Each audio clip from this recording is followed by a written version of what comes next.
నమస్కారం. దూరదర్శన్ వార్తలకు స్వాగతం. నేను లావణ్య. ముందుగా వార్తల్లోని ముఖ్యాంశాలు.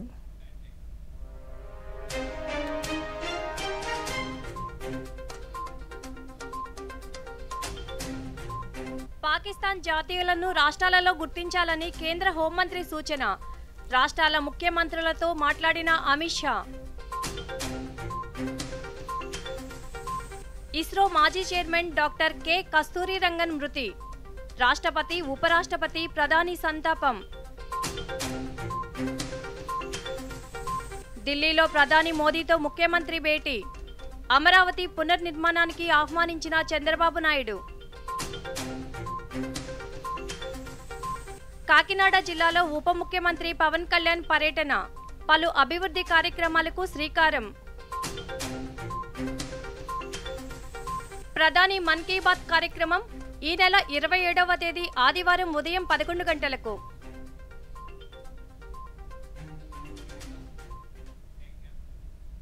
వార్తల్లోని వివరాలు.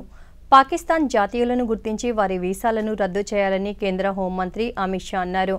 పెహల్గాం ఘటన అనంతరం ఈరోజు ఆయన ఆయా రాష్ట్రాల ముఖ్యమంత్రులతో మాట్లాడారు. ఈ సందర్భంగా హోంమంత్రి మాట్లాడుతూ దేశంలోని ఆయా రాష్ట్రాలలో ఉన్న పాకిస్తాన్ జాతీయులను గుర్తించాలన్నారు. వారు త్వరగా పాకిస్తాన్కు తిరిగి వెళ్లేలా చర్యలు తీసుకోవాలన్నారు.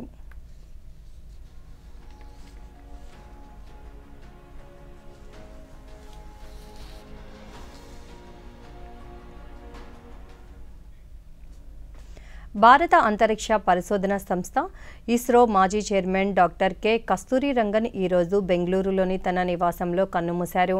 ఆయన వయసు 84 సంవత్సరాలు. కృష్ణస్వామి కస్తూరి రంగన్ 1994 నుండి 2003 వరకు భారత అంతరిక్ష పరిశోధన సంస్థకు విశిష్ట సేవలు అందించారు. Polar satellite launch vehicle PSLV అభివృద్ధిలో కీలక పాత్ర పోషించారు. అది భారతదేశపు అత్యంత విశ్వసనీయ ఉపగ్రహ లాంచర్గా మారింది. డాక్టర్ కస్తూరి రంగన్ జవహర్లాల్ నెహ్రూ విశ్వవిద్యాలయ ఛాన్సలర్గా, కర్ణాటక నాలెడ్జ్ కమిషన్ చైర్మన్గా పనిచేశారు. బెంగళూరులోని నేషనల్ ఇన్స్టిట్యూట్ ఆఫ్ అడ్వాన్స్డ్ స్టడీస్కు డైరెక్టర్గా ఉన్నారు. 2003 నుండి 2009 వరకు రాజ్యసభ సభ్యునిగా తన సేవలు అందించారు. భారత జాతీయ విద్యా విధానానికి కీలక రూపశిల్పిగా నిలిచారు. ఆదివారం ఉదయం బెంగళూరులో తనకు అంత్యక్రియలు జరగనున్నాయి.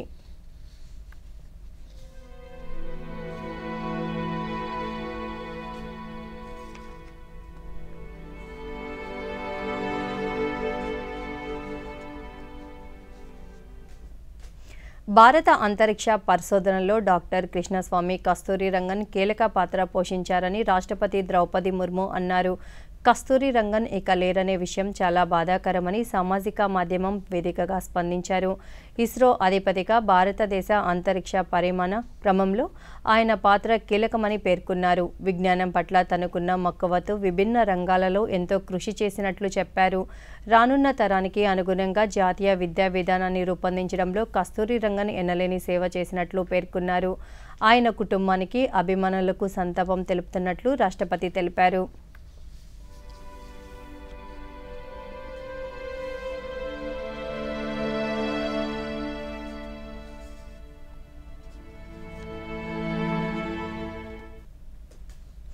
ఇస్రో మాజీ చైర్మన్ డాక్టర్ కృష్ణస్వామి కస్తూరి రంగన్ మరణం పట్ల ఉపరాష్ట్రపతి జగదీప్ ధన్కర్ తన సంతాపాన్ని ప్రకటించారు.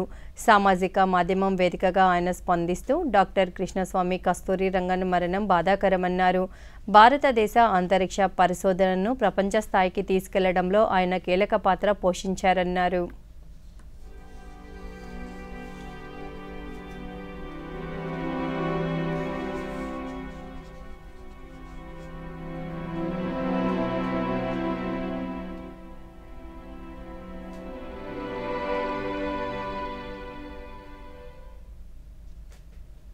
డాక్టర్ కె కస్తూరి రంగన్ విలువైన సేవలు అందించారని ప్రధానమంత్రి నరేంద్ర మోదీ అన్నారు.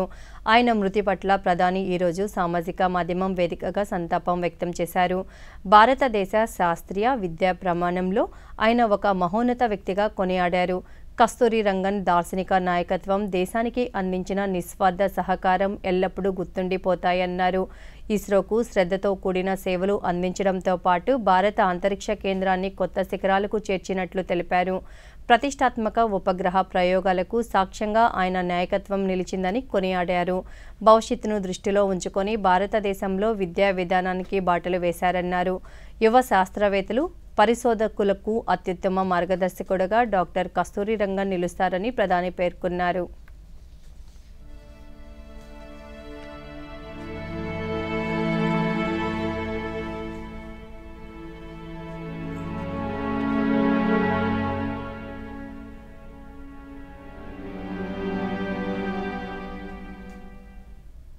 డాక్టర్ కె కస్తూరి రంగన్ ఒక అసాధారణమైన శాస్త్రవేత్త అని ఆంధ్రప్రదేశ్ ముఖ్యమంత్రి నారా చంద్రబాబు నాయుడు కొనియాడారు.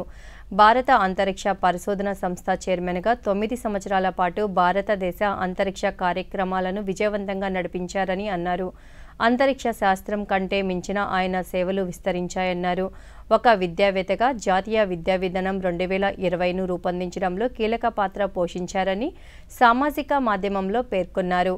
భారతదేశంలోని విద్యా భవిష్యత్తును ఒక రూపు ఇచ్చారని, ఆయన మరణం దేశానికి తీరని లోటని ఆవేదన వ్యక్తం చేశారు.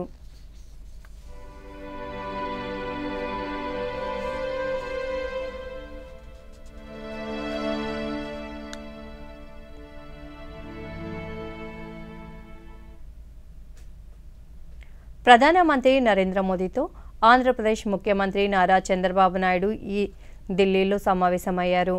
పహల్గాం ఉగ్రదాడిని తీవ్రంగా ఖండిస్తూ కేంద్ర నిర్ణయానికి రాష్ట్రం మద్దతుగా ఉంటుందని స్పష్టం చేశారు. అనంతరం మే 2న అమరావతి పునఃప్రారంభ పనులకు ప్రధానిని ముఖ్యమంత్రి ఆహ్వానించారు. సుమారు 1,00,000 కోట్లకు పైగా విలువైన ప్రాజెక్టులకు మోదీతో శంకుస్థాపన చేయించేలా ప్రభుత్వం ప్రణాళికలు సిద్ధం చేసింది. ప్రధానితో భేటీ సమయంలో అమరావతి, ఆంధ్రప్రదేశ్కు సంబంధించిన వివిధ అంశాలపై ముఖ్యమంత్రి చర్చించారు.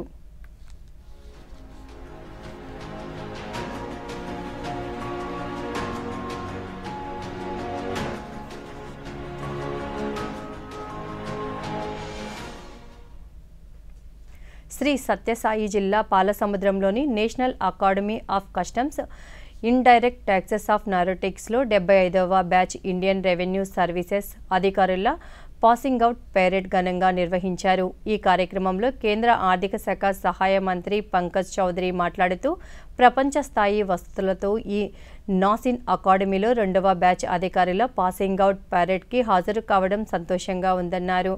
భారత్ మిత్రదేశమైన భూటాన్ అధికారులు కూడా ఇక్కడ శిక్షణ పొందడం ఇరు దేశాల మైత్రికి దోహదపడుతుందన్నారు.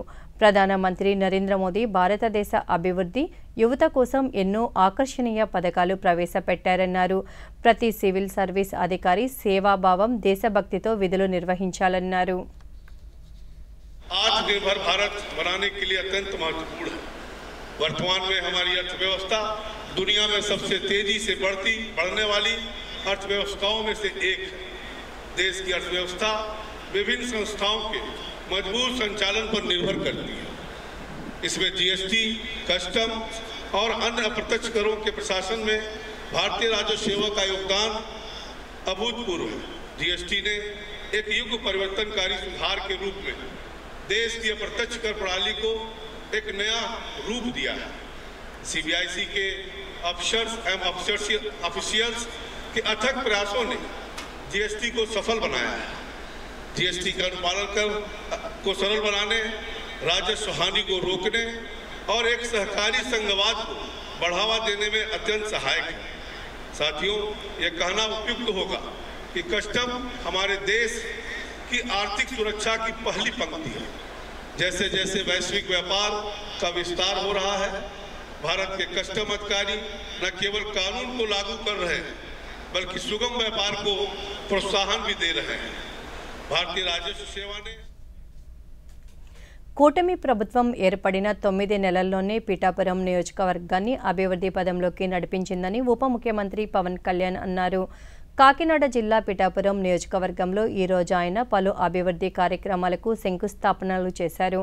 అనంతరం ఉప ముఖ్యమంత్రి మాట్లాడుతూ కూటమి ప్రభుత్వం ప్రజలకు ఇచ్చిన హామీలను నెరవేరుస్తుందన్నారు. భద్రతా విషయంలో రాజీ లేకుండా వ్యవహరిస్తున్నామన్నారు. అశ్విని వైష్ణవ్ గారికి వెంటనే మనం ఢిల్లీ వెళ్ళినప్పుడు మాట్లాడాను. పిఠాపురంలో ఆర్ఓబి బ్రిడ్జ్ కావాలి అంటే వెంటనే చాలా అత్యంత తక్కువ వ్యవధిలోనే మొత్తం బేసిక్ శాంక్షన్ అయిపోయింది. ఇంకా దానికి టెండర్స్ పిలవటం ఈ ప్రాసెస్ అంతా ఇనిషియేట్ అవుతుంది. చిరకాల కోరిక. ఏవైతే మేము కూటమి ప్రభుత్వం వర్మ గారు కానీ ఇక్కడ ఉన్న మా జనసేన నాయకులు కానీ ఎంపీ ఉదయ్ శ్రీనివాస్ కానీ మేమందరం కూడా ఏమైతే మాట ఇచ్చామో దాన్ని నిలబెట్టుకునే దశలో మేము ఈరోజు ముందుకెళ్తా ఉన్నాం. మనస్ఫూర్తిగా ఇది కుటుంబ ప్రభుత్వం అందరం కలిసి పనిచేస్తున్నాం. అది ప్రత్యేకించి మీ అందరికీ ధన్యవాదాలు తెలియజేసుకుంటూ, సో లా అండ్ ఆర్డర్ మేము కాంప్రమైజ్ అయ్యే వ్యక్తులు కాదు. ఎవరిని తప్పులు చేసి క్రిమినల్ యాక్టివిటీస్ ఎవరిని వెనకేసుకున్నాం అది మీ అందరికీ తెలుసు. కన్సర్న్ ఎస్పీ గారికి కానీ పోలీస్ శాఖ అధికారులకు కానీ ఏ స్థాయి అధికారికి ఇంక్లూడింగ్ కానిస్టేబుల్ స్థాయి నుంచి ఉన్నత అధికారుల దాకా చాలా క్లియర్ కట్ ఆదేశాలు ఇచ్చాం. ఎలాంటి అసాంఘిక కార్యక్రమాలు ఉన్నా ఎలాంటివి ఉన్నా కానీ చాలా స్ట్రిక్ట్ యాక్షన్ తీసుకుని ఇర్రెస్పెక్టివ్ ఆఫ్ పార్టీస్. ఈ రోజున పిఠాపురంలో 9 నెలల్లోపే దాదాపు 100 కోట్ల పైగా ఖర్చుతోటి ఈ రోజున ఇన్ని ప్రారంభించాం. చాలామంది చిరకాల కోరిక ఇది. ఈ రోజున 34 కోట్ల అంచనా వ్యయంతో నిర్మాణ పనులకు నేడు శంకుస్థాపన చేయడం జరిగింది. సముద్రంలో చేపల వేట నిషేధం జూన్ 14వ తేదీ వరకు అమలులో ఉంటుందని కృష్ణా జిల్లా మత్స్యశాఖ జాయింట్ డైరెక్టర్ ఏ నాగరాజా తెలిపారు. ఈరోజు ఆయన దూరదర్శన్తో మాట్లాడుతూ రాష్ట్ర ప్రభుత్వం మత్స్యకార కుటుంబాలను ఆదుకుంటుందన్నారు. గతంలో ఉన్న 10,000 వృత్తిని కూటమి ప్రభుత్వం 20,000కు పెంచిందన్నారు. అర్హులైన ప్రతి మత్స్యకారుని గుర్తించే సర్వే ప్రక్రియ పారదర్శకంగా కొనసాగుతుందన్నారు. ప్రభుత్వం ఇచ్చిన హామీ మేరకు ఏప్రిల్ నెలాఖరుకు వృత్తి అందిస్తామన్నారు. మత్స్యకారులను ఆదుకోవడానికి అనేక సంక్షేమ కార్యక్రమాలను ప్రభుత్వం తీసుకువచ్చిందని తెలిపారు. సముద్ర ప్రాంతంలో చేపల వేట నిషేధం అనేది ఏప్రిల్ 15 నుంచి జూన్ 14 తేదీ వరకు అనగా 61 రోజులు ఉంటుందండి. ఈ సమయంలో మన జిల్లాలోని 4 తీర ప్రాంత మండలాన్ని 23 ఫిష్ ల్యాండింగ్ సెంటర్లో మత్స్యకారులు ఎవరు చేపల వేటకు వెళ్ళకూడదనేసి ఆ గ్రామాలలో మా మత్స్యశాఖ సిబ్బంది ద్వారా పంచాయతీ వారు రెవెన్యూ సిబ్బంది సహకారం తీసుకొని అవగాహన కల్పించడం జరిగింది. నోటీస్ బోర్డులు పెట్టడం జరిగింది. దండోర్ల ద్వారా తెలియజేయడం జరిగింది. గ్రామంలోని మైకులు గ్రామ పెద్దల ద్వారా కూడా అందరికీ తెలియజేయడం జరిగిందండి. ఈ 61 రోజులకు సంబంధించి వాళ్ళు వేటకు వెళ్ళరు కాబట్టి వాళ్ళ జీవన భద్రతను కల్పించడానికి గత ప్రభుత్వం 10,000 రూపాయలు ఇచ్చేది దాన్ని 20,000 రూపాయలు చేశారు. మన జిల్లాలో దాదాపుగా 2,264 బోట్లు, మొత్తం mechanised boats, motorised boats, non motorised boats సంబంధించిన బోట్లు గుర్తించడం జరిగింది. దీంట్లో పనిచేసే 13,503 మత్స్యకారులకి ఒక్కొక్కరికి 20,000 రూపాయల చొప్పున వాళ్ళ అకౌంట్లకు నేరుగా జమ చేయడానికి ప్రభుత్వం ఆదేశాలు ఇచ్చిందండి. రాష్ట్రంలో పెట్టుబడులు పెట్టేందుకు ముందుకు వస్తున్న ఎన్ఆర్ఐలకు కూటమి ప్రభుత్వం అండగా ఉంటుందని విజయవాడ ఎంపీ కేసినేని శివనాథ్ భరోసా ఇచ్చారు. విజయవాడలో ఈరోజు ఆయన మీడియాతో మాట్లాడుతూ గడిచిన 9 నెలల్లో 7 లక్షల కోట్ల పెట్టుబడులు ఆంధ్రప్రదేశ్కు వచ్చాయన్నారు.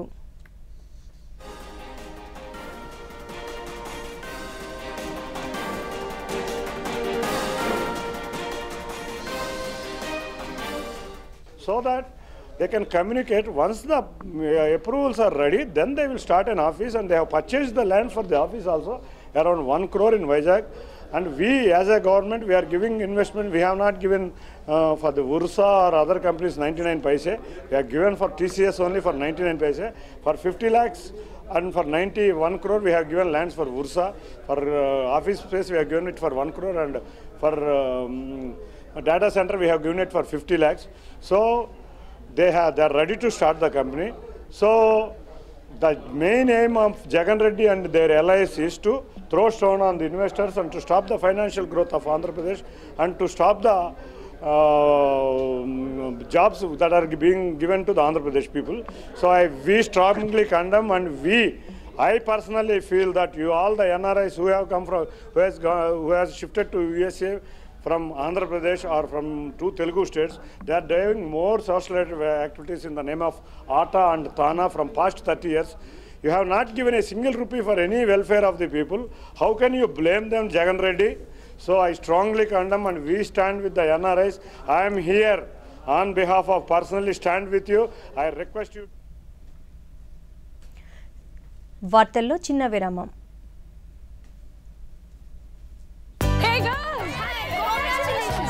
పార్టీ కావాలంతే. ముందు ఛాంపియన్ తో సెల్ఫీ తీసుకుందాం. ఐడియా, ఇక్కడే చేసుకుందాం పార్టీ. Pizza party. ఏది నీ కార్డు పిన్ను నా కార్డ్ డీటెయిల్స్ స్వయంగా వేస్తాను.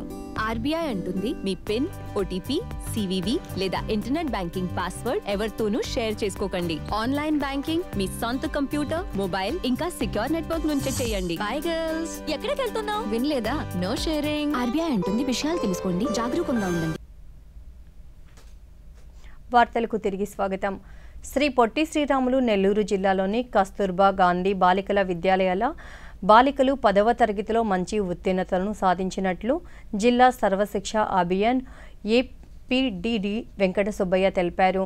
10వ తరగతి పరీక్షా ఫలితాలపై ఈరోజు ఆయన దూరదర్శన్తో మాట్లాడుతూ జిల్లా వ్యాప్తంగా ఉన్న కేజీబీవీలలో బాలికలు చదువుల పట్ల అత్యంత ఆసక్తి చూపారన్నారు.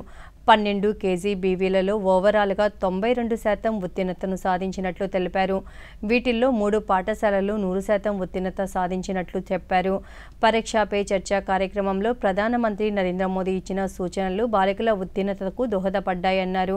జిల్లా వ్యాప్తంగా కేజీబీవీలలో ఓలేటివారిపాలెంలోని వైష్ణవి అత్యధికంగా 573 సాధించినట్లు వివరించారు. అవుట్ ఆఫ్ 100% రిజల్ట్ వచ్చింది.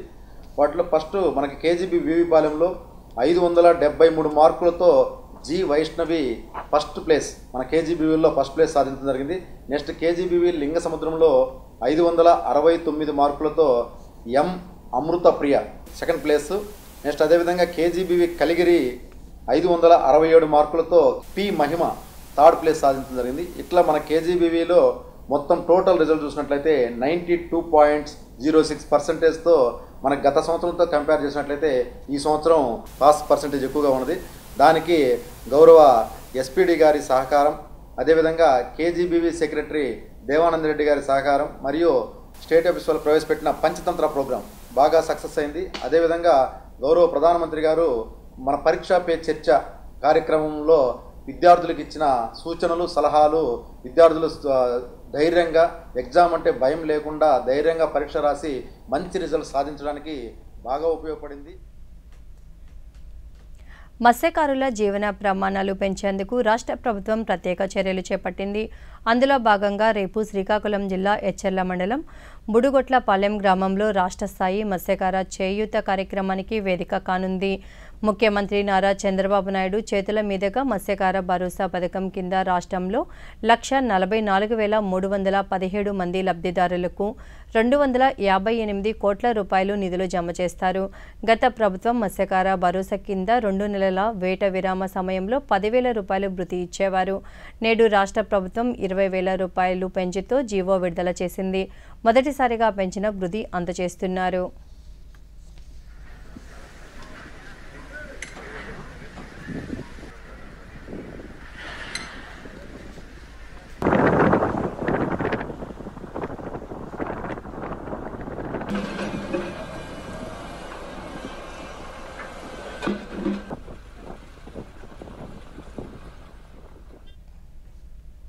ఈ రోజుల్లో అందరూ మొబైల్ ఫోన్లలోనే ఎక్కువగా గడుపుతున్నారు.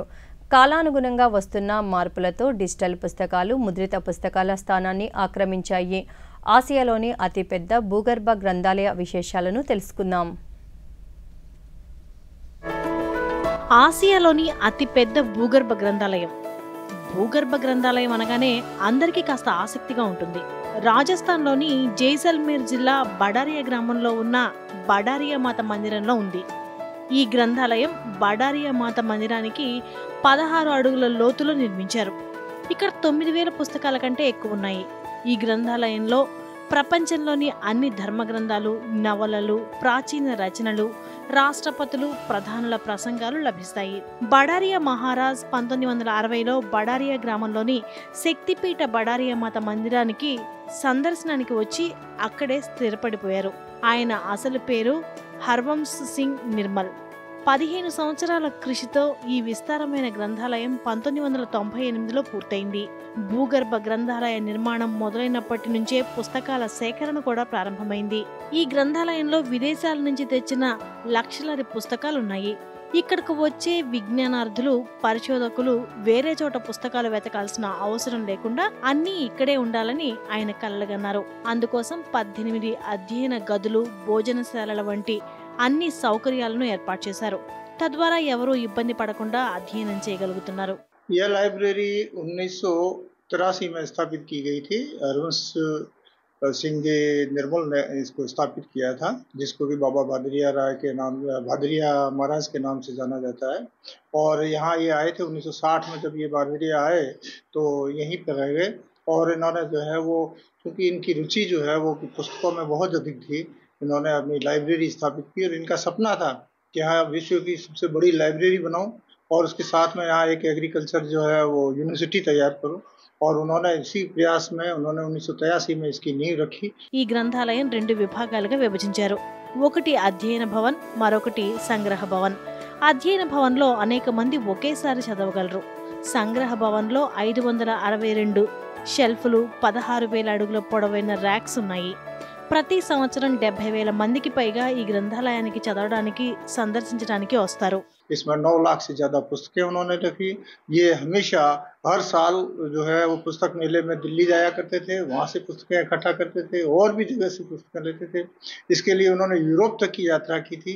इतना इनको पुस्तक से प्रेम था कि वो चाहते थे कि लोग जो है वो यहाँ आएँ, शोध करें, यहाँ पढ़ें, पुस्तकों से वो सीखें, क्योंकि पुस्तक सबसे बड़ी साथी है आदमी.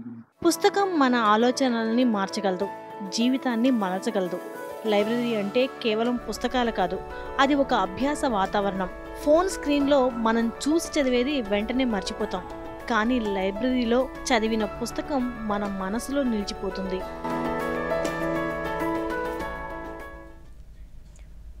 మహిళల ఆర్థిక అభివృద్ధితోని సమాజాభివృద్ధి సాధ్యమవుతుందని ఎన్టీఆర్ జిల్లా కలెక్టర్ లక్ష్మీ షా తెలిపారు.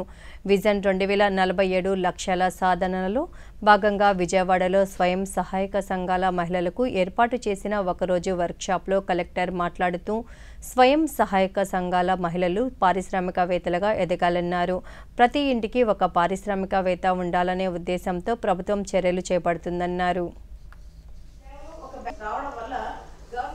Today, One Family, One Entrepreneurs workshop is being organized in entire district to promote the self-help groups to become One Family, One Entrepreneur.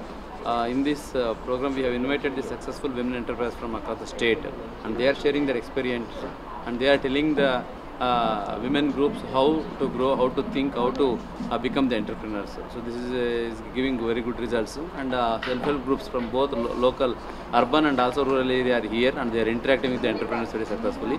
And the ELIP, the Ladies Entrepreneurship Association of India is also here as their representatives, and they are also motivating the women self-help groups to become entrepreneurs. And I hope this will serve as a first step towards achieving our Vision 2047 goal of One Family, One Entrepreneur, zero poverty, and also the increasing the income, per capita income of the families. So this will go a long way. This is the first step in Vijayawada we started in NTR district, and if required we will continue this program for every month or every once in a quarter, and ensure that every self-help group and every women in the state and in the district should become one entrepreneur. Thank you.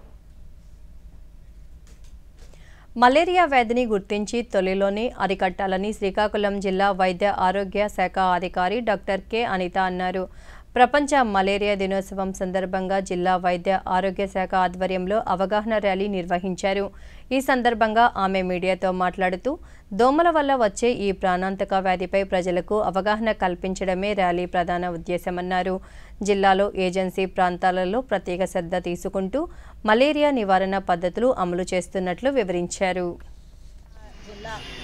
వైద్య శాఖ ఆరోగ్య శాఖ అధికారి గారి కార్యాలయం నుండి మరియు district malaria officer వారి కార్యాలయం నుండి ఈరోజు మనం ర్యాలీ కండక్ట్ చేయడం జరిగింది మరియు ప్రతిజ్ఞ తీసుకోవడం జరిగింది. ముఖ్యంగా ఈ జిల్లా మలేరియా ప్రపంచ మలేరియా దినోత్సవం అనేది 2007లోన మనకి WHO అంటే వరల్డ్ హెల్త్ ఆర్గనైజేషన్ వాళ్ళు ప్రపంచవ్యాప్తంగా ఇండియాలో మన ముఖ్యంగా ఆంధ్రప్రదేశ్లో మలేరియా మరణాలు ఎక్కువగా ఉన్నాయని గమనించి మలేరియా నివారణకు ఏం చర్యలు తీసుకోవాలని బాధ్యతగా ఆలోచించి 2012 ఏప్రిల్ 25 నుండి ప్రపంచ మలేరియా దినోత్సవాన్ని సెలబ్రేట్ చేసుకోవడం జరుగుతుంది. అప్పటి నుండి కూడా ప్రతి సంవత్సరం కార్యక్రమాలు జరిగించడం జరుగుతుంది. అయితే ఇప్పుడు మనకి మన జిల్లా వ్యాప్తంగా మనం తీసుకున్న చర్యల ద్వారా మనకి 2022లో మనకి ఒక 22 కేసులు ఉన్నవి. అది 11 కేసులకి 9 కేసులకి తగ్గుకుంటూ ఈ రోజున మనకి 5 కేసులు లేక 6 కేసులు, ఈ రోజుకి వచ్చే 6 కేసులు మన జిల్లాలో మలేరియా రిపోర్ట్ అవడం. పెహల్గాం ఉగ్రదాడిని నిరసిస్తూ కర్నూలులో నిరసన కార్యక్రమాలు జరిగాయి. విశ్వ హిందూ పరిషత్ ఆధ్వర్యంలో నగరంలోని ధర్నా చౌక్ వద్ద ఉగ్రవాదులకు వ్యతిరేకంగా నినాదాలు చేశారు. ఉగ్రవాదులు దాడిలో మరణించిన వారి చిత్రపటాలకు నివాళులు అర్పించారు. రాజ్ విహార్ కూడలిలో మానవహారం చేపట్టారు. ఇటువంటి చర్యలు మళ్లీ పునరావృతం కాకుండా కేంద్ర ప్రభుత్వం గట్టి చర్యలు తీసుకోవాలని కోరారు.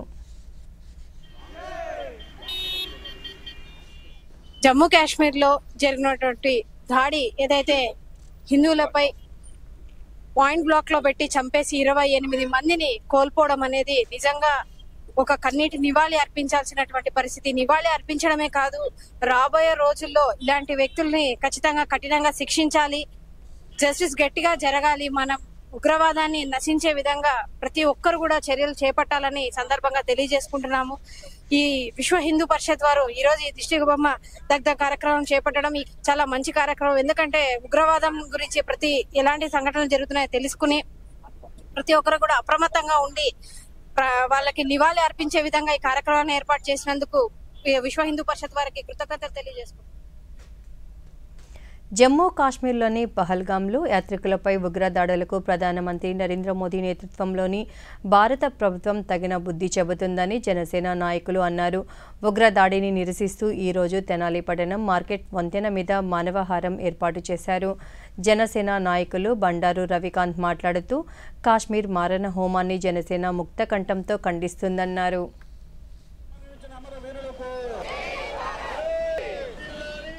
పెహల్గాంలో జరిగినటువంటి ఉగ్రదాడిని భారతదేశం మొత్తం కూడా యావత్తు ముక్త కంఠంతో ఖండిస్తూ ఉంది. ఆ ఘటన ఎప్పుడైతే జరిగిందో ఆ జరిగిన దగ్గర నుంచి మరుక్షణం నుంచి కూడా పవన్ కళ్యాణ్ గారు రాష్ట్ర ప్రజలకు అందరికీ కూడా ఒక దిశానిర్దేశాన్ని చేశారు. అలానే రాష్ట్రంలో ఉగ్రదాడి ఏదైతే దేశంలో జరిగిందో ఆ ఉగ్రదాడికి సంఘీభావంగా రాష్ట్రంలో ఉన్న నాయకత్వం కానివ్వండి, ప్రజలు కానివ్వండి, అందరూ కూడా ముక్త కంఠంతో దీన్ని ఖండించాల్సిన సమయం ఆసన్నమైంది. ఈ దేశంలో ఉగ్రవాదాన్ని కూకిటి వేళ్లతో ప్రకటించాల్సిన సమయం ఆసన్నమైంది. దీనికి మనం అందరం కూడా కంకణం కట్టుకోవాలి ఖచ్చితంగా. ఎందుకంటే అభంశుభం తెలియని అమాయకులు ఏదో టూరిజం కోసం అని చెప్పి అక్కడికి వెళ్తే వాళ్ళ మీద మారిన ఆయుధాలతో దాడులు చేసి మగవాళ్ళని పిల్లల ముందు వాళ్ళని చంపుతూ ఉంటే వాళ్ళ బాధ వర్ణనాతీతం. ఇది ఎట్లా ఉందంటే వాళ్ళకి జీవితాంతం ఒక బాధాకరమైన విషయం అనమాట. ఎప్పుడు కూడా వాళ్ళ జీవితాంతం బతికున్నంత వరకు అది గుర్తుగానే ఉంటుంది. ఆ బాధని మనం తీర్చాలి అంటే ఖచ్చితంగా ఈ ఉగ్రవాదం ఏదైతే ఉందో ఆ ఉగ్రవాదాన్ని పాకిస్తాన్కి బోర్డర్కి అవతలకు తరిమి కొట్టడమే కాకుండా వేసవి దృష్ట్యా రాష్ట్రంలోని పలు ప్రాంతాలలో వడగాల్పుల తీవ్రత కొనసాగుతుంది. ఈరోజు వైఎస్ఆర్ జిల్లా వేంపల్లెలో 42.9 డిగ్రీలు, నంద్యాల జిల్లా గాజులపల్లె, తిరుపతి జిల్లా వెంకటగిరిలో 42.5 డిగ్రీల చొప్పున అధిక ఉష్ణోగ్రతలు నమోదైనట్లు రాష్ట్ర విపత్తుల నిర్వహణ సంస్థ మేనేజింగ్ డైరెక్టర్ రోనంకి కుర్మనాథ్ తెలిపారు. అలాగే 169 ప్రాంతాలలో 40 డిగ్రీలకు పైగా ఉష్ణోగ్రతలు నమోదైనట్లు పేర్కొన్నారు.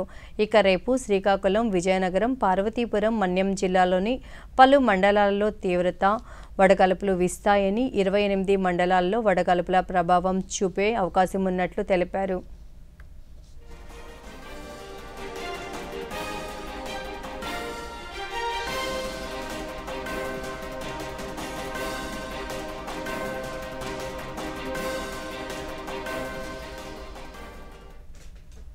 ప్రధానమంత్రి నరేంద్ర మోదీ తన మనసులోని భావాలను దేశ ప్రజలతో పంచుకునే మన్ కీ బాత్ కార్యక్రమం 121వ సంచిక ఈ నెల 27వ తేదీ ఆదివారం ఉదయం 11 గంటలకు ప్రసారమవుతుంది.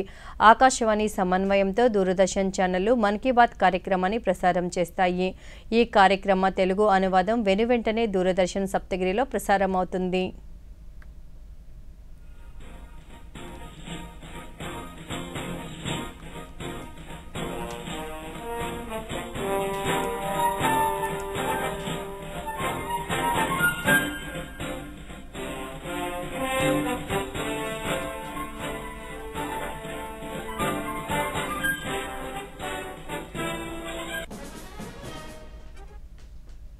ఈ వార్తలు ఇంతటితో సమాప్తం. నమస్కారం.